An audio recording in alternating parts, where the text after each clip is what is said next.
You finished solo leveling, and now every other manhwa feels flat. No system windows, no dopamine hit when a stat screen pops up, no weak protagonist clawing his way to godhood. I get it. So I hunted down 10 system manhwa that scratched that exact itch. Real power progression, real stakes, and glow-up arcs that hit just as hard, ranked from solid to essential. Let's get started. Number 10 on our list is Shadow System. It's 2035, and dimensional rifts have turned Earth into a monster buffet. Li Yiben gets betrayed by his own squad during an attack and left to die until he awakens the heaven-pillaring Shadow System, a power that lets his shadow evolve endlessly, devour ore, and split into an army. At first, I thought this was just another Shadow Army copycat. What surprised me is how brutal and visceral the fights get. This isn't clean, heroic combat, it's razor blade revenge. The art leans gory in a satisfying way, and the betrayal setup gives every victory real emotional payoff. Early chapters are a little rushed pacing-wise. Currently at chapter 57 and ongoing, I'm giving it 9.1 expert points because the revenge-fueled power fantasy is executed with genuine style. Number 9 on our list is Murim RPG Simulation. Seolwi is a low-level scout for the demon cult, slaughtered without warning by a rival sectmaster. Dying and bitter about a wasted life, he's suddenly handed a game-style prompt. Start again. He takes the second chance and vows to actually climb the ranks this time. At first, I thought this was just return of the Mount Hua sect with a coat of paint. What actually surprised me is how it uses the video game restart hook to make every decision feel weighty. Seolwi remembers his failures and plays smarter. The Murim setting adds a sword and honor flavor solo leveling fans don't usually get. Some side characters feel underdeveloped early on, currently at chapter 195 and still climbing. I'm giving it 9.0 expert points because the video game second chance hook makes strategic growth genuinely addictive. Number 8 on our list is Apocalypse Online. Gu Qingshan lives through the apocalypse once and loses, so he uses his power to jump back in time, except now he's tethered to 2 worlds at once, wielding something called the War God system. I'll admit the early pacing throws you into the deep end with barely any explanation. What really surprised me is how the dual world mechanic keeps escalating. Decisions in one world ripple into the other, and the stakes never plateau. It's less about grinding stats and more about outsmarting fate itself, which feels fresh next to typical system stories. The art is inconsistent in early chapters but sharpens up fast. Currently at chapter 265 and still going strong.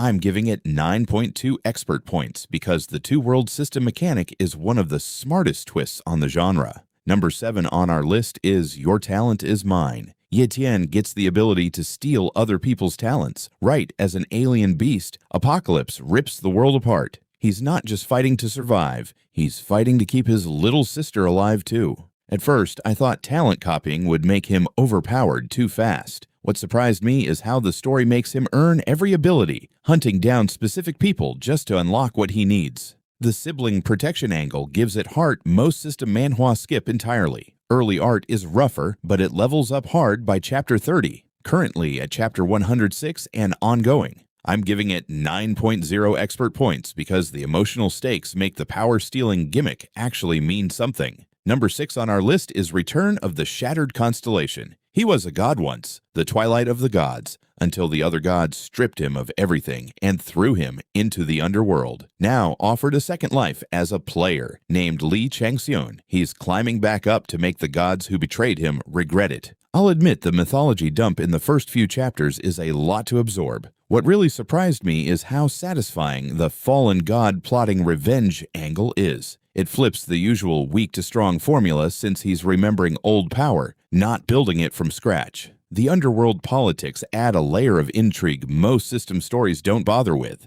currently at chapter 120 and still unfolding. I'm giving it 9.1 expert points because reclaiming lost godhood hits different than starting from 0. Number 5 on our list is Shadow Slave. Sunny grew up in the slums with nothing. Then the nightmare spell traps him inside a living nightmare, and surviving it turns him into an awakened. But with a brutal side effect that makes his new powers a curse as much as a gift. At first, I thought this was going to be another grim, dark slog. What actually surprised me is how relentlessly the story commits to Sunny's "screw everyone, I will survive" mentality. It's dark, but it never feels hopeless. The world building around the nightmares is genuinely unique, and the art has some of the best atmosphere in the genre. Currently at chapter 305 plus and 1 of the most popular ongoing web novels turned manhwa. I'm giving it 9.5 expert points because the tone and world building are as gripping as the power system itself. Number 4 on our list is Murim Logan. Jin-tae Kyung is a low-rank hunter who stumbles into a VR machine and logs into a martial arts world by accident. He grinds, fights, and masters murim, and when he finally escapes, all that strength carries back into the real world.